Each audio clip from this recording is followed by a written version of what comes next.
Mrs. Klein, the mean HOA president, hated when my daughter Amara sang loudly. After Amara's beautiful solo at the park concert, Mrs. Klein tricked her and locked her in her hot car trunk for 9 hours. Now I must fight for justice and help my little girl find her voice again. Before watching full story, comment below from where you watching. Also like and subscribe for more story. It was the ice cream truck music that started it all. My daughter Amara was playing hopscotch on our driveway when the familiar melody echoed through our neighborhood. Her face lit up as she raced to the sidewalk, her dark pigtails bouncing, coins clutched in her small hand. "Ice cream," she shouted, her 7-year-old voice carrying across our quiet street. That's when Victoria Klein's silver BMW screeched to a halt in front of our house. The HOA president of Willow Creek Estates rolled down her window, her face pinched with anger beneath her perfectly highlighted blonde bob. "Young lady. The noise ordinance clearly states no shouting outdoors before 10 a.m. or after 7 p.m. And that truck shouldn't even be here. Commercial vehicles are prohibited in our bylaws, Section 12. Amara's smile faded. "I'm sorry, Mrs. Klein. I just wanted ice cream." "Children today have no respect for rules," Victoria huffed, typing furiously on her tablet. "That's violation number 3 this month for your household, Ms. Johnson." I stepped out onto the porch. "She's just excited about ice cream, Victoria. She's 7. Victoria's cold eyes swept over me with disdain. "Rules exist for a reason, Nadia. Perhaps if you had a husband to help with discipline, your daughter would understand boundaries better." The thinly veiled insult hung in the air. Since moving to Willow Creek 6 months ago as a newly single mom, I'd felt Victoria's judgment at every turn. As one of the few black families in the neighborhood, we already stood out, but Victoria seemed determined to document our every infraction. "The ice cream truck is leaving," I said to Amara, who was fighting back tears. "Go inside, honey. We have popsicles in the freezer." As Victoria drove away, I noticed her watching us in her rearview mirror, something calculating in her expression. I should have recognized the danger in that look. I should have known what was coming. But I never imagined she would kidnap my daughter during her school choir performance and lock her in the trunk of her car for 9 hours. All because Amara's beautiful voice disrupted the acoustic harmony of the community concert in the park. I never imagined I would have to fight not just for justice, but for my daughter's life and her right to exist joyfully in a world determined to silence her. This is how a simple ice cream truck jingle led to a nightmare, and how that nightmare eventually exposed decades of abuse, brought down the most powerful woman in Willow Creek, and gave my daughter back her voice when the world tried to steal it away. Amara had always been a natural performer. Even as a toddler, she would sing along perfectly with any song on the radio after hearing it just once. After my divorce, her music became even more important. The joy in her voice was sometimes the only light in our darkest days. When her school announced a children's choir performance at the Willow Creek Community Park, Amara practiced for weeks. The choir would perform before the community symphony, an annual tradition that drew hundreds of residents. The morning of the concert, she twirled in her new blue dress, her excitement contagious. "Do you think people will like my solo, Mommy?" "They'll love it, baby. Your voice is magic." I helped her into the car, her sheet music clutched to her chest. All the way to the park, she practiced her breathing exercises, determined to make her music teacher proud. The children's choir was scheduled to perform at 3 p.m., with Amara's solo, a sweet rendition of "What a Wonderful World," as the finale. I sat in the front row, phone ready to record every moment. When Amara stepped forward for her solo, the audience fell silent. Her clear, pure voice soared across the park, carrying emotion no 7-year-old should understand but every human heart could feel. Several people wiped away tears as she sang about trees of green and skies of blue. All except Victoria Klein. From her seat in the VIP section as HOA president, she watched with narrowed eyes, whispering furiously to other board members. When the applause erupted after Amara's performance, Victoria's scowl deepened.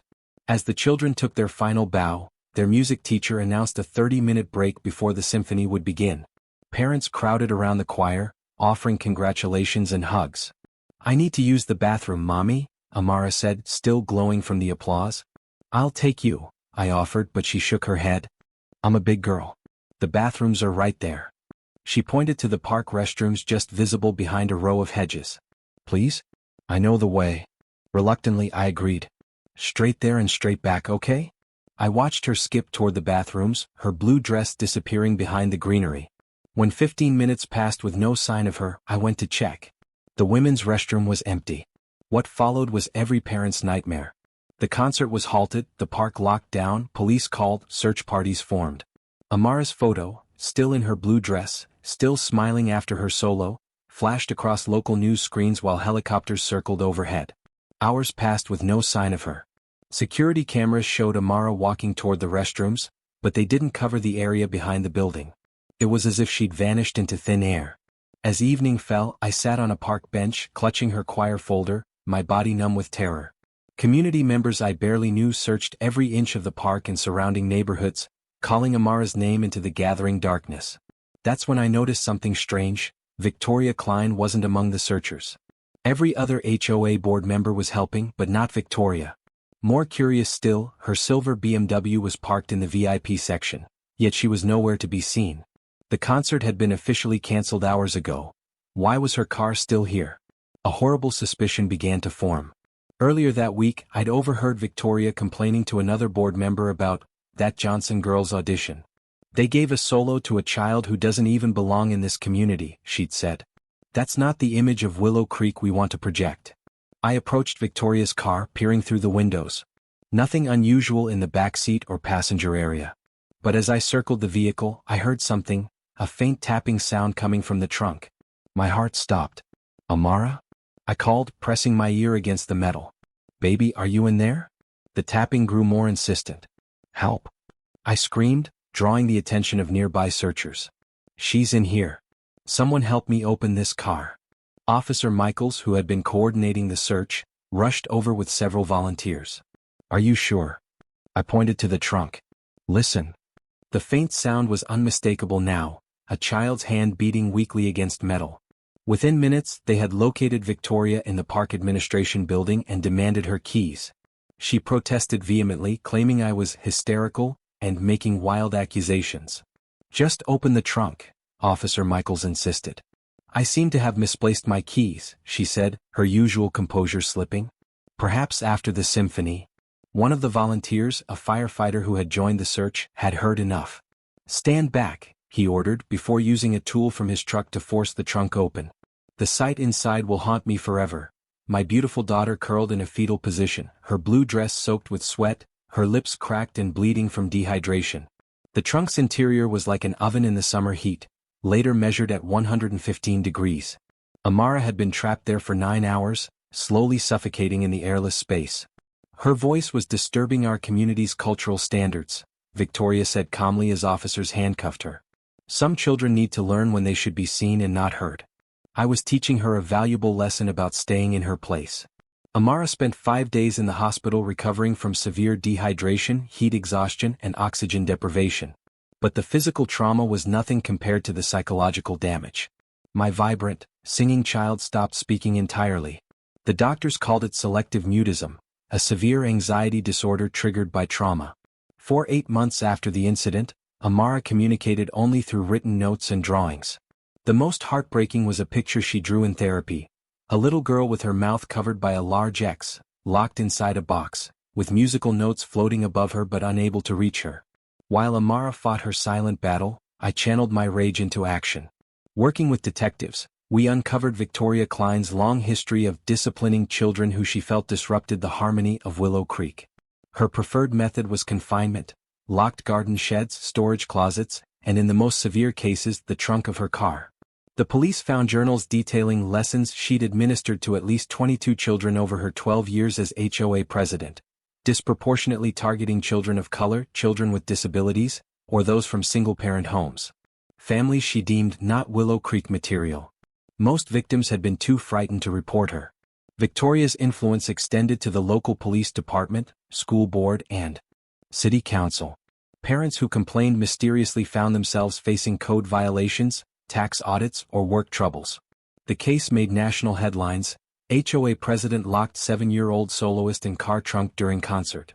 Debates raged about power, race, and who deserves to have their voice heard in exclusive communities.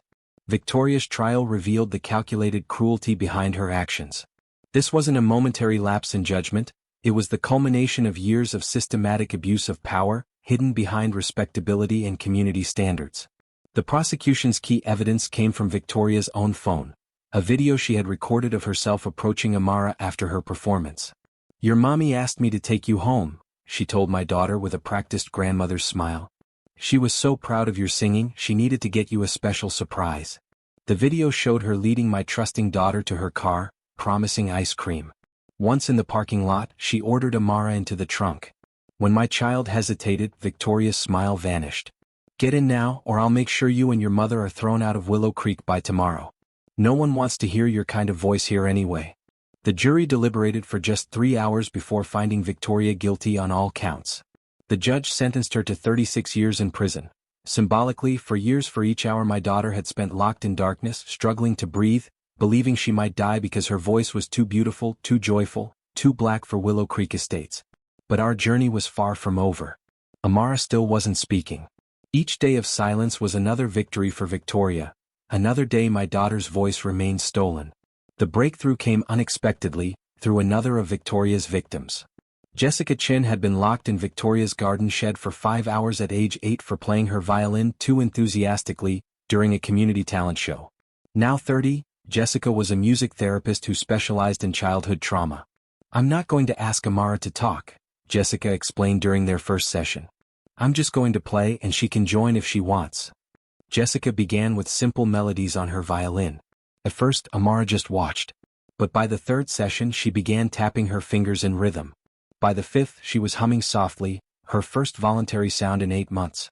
In their 10th session, while Jessica played "What a Wonderful World," the song from Amara's solo, my daughter finally spoke. She said my voice didn't belong here, she whispered, tears rolling down her cheeks.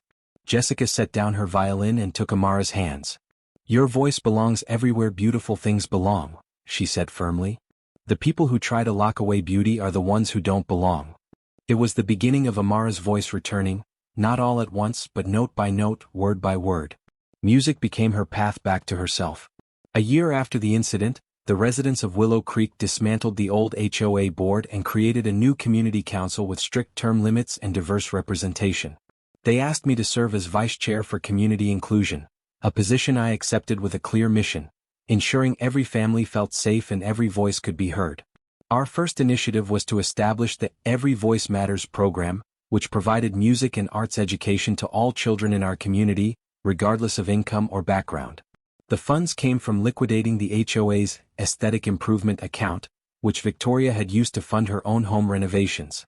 On the second anniversary of what we now called the silencing, Amara made a decision that left me speechless with pride. She wanted to sing at the community concert again, the same event where she had been taken. "Are you sure, baby?" I asked, knowing how much anxiety she still struggled with in public. She nodded, her eyes determined. "I need to finish my song, Mommy." The park was packed that day, not just with Willow Creek residents, but with supporters from across the city, reporters, and even some of Victoria's other victims who had come forward after her arrest. When Amara's name was announced, the crowd fell silent. My daughter walked onto the stage, looking tiny but resolute in a new blue dress. She took a deep breath, closed her eyes, and began to sing, "What a Wonderful World," the song that had been interrupted 2 years before. Her voice, once silenced by cruelty, soared across the park, stronger, deeper, somehow more powerful for having been temporarily lost. When she reached the final notes, the entire audience rose in a standing ovation that seemed to go on forever. Through my tears I saw Amara smile, truly smile, for the first time since that terrible day. As we walked home that evening, hand in hand, Amara asked a question that caught me off guard. "Do you think Mrs. Klein can hear singing in prison?" I considered this. "I don't know." "Why do you ask?" "Because even when I was in the dark and couldn't breathe, I could still hear music in my head," she said softly. "It helped me not be so scared. I hope she has something that helps her not be scared too." My daughter's capacity for compassion humbled me. After everything she'd endured, she still understood something profound about humanity, that everyone, even those who hurt us terribly, needs beauty and light in their darkest moments. 5 years have passed since the trunk incident. Amara is 12 now, tall and confident, with a voice that fills concert halls. She performs with a youth choir that travels to detention centers and juvenile facilities, sharing music with those society has locked away. People sometimes ask if I'm still angry about what happened. The truth is layered. I'm furious that my child was traumatized, that she learned too young how some people fear black joy and expression, that she knows what it feels like to believe she might die alone in darkness. But I'm also filled with awe at who my daughter has become. Not despite her trauma but through transforming it. She has turned her pain into purpose, her fear into fierce compassion. Last month, Amara was invited to speak at a national conference on community governance and inclusion. Standing before hundreds of homeowners association representatives and community leaders, she said something I'll never forget. The trunk was dark and I thought no one would hear me. But I kept singing in my mind. What I learned is this: you can lock away a person but you cannot lock away their song. You can silence a voice for a while but the music will find another way out. And when it does, it will be louder, stronger, and more beautiful than before. As I write this, I can hear Amara in her room singing while she does her homework. Each note is a victory, proof that hatred didn't win, that silence didn't last, that what was meant to destroy her voice only gave it greater power. In the end, Victoria Klein's attempt to silence one little girl's song led to a chorus of voices rising together. The other victims found their courage. The community found its conscience. And my daughter found that her voice was too essential to remain locked away, in a car trunk, in trauma, or in fear. Her music fills our home now, drifting through open windows into a neighborhood that has finally learned to listen.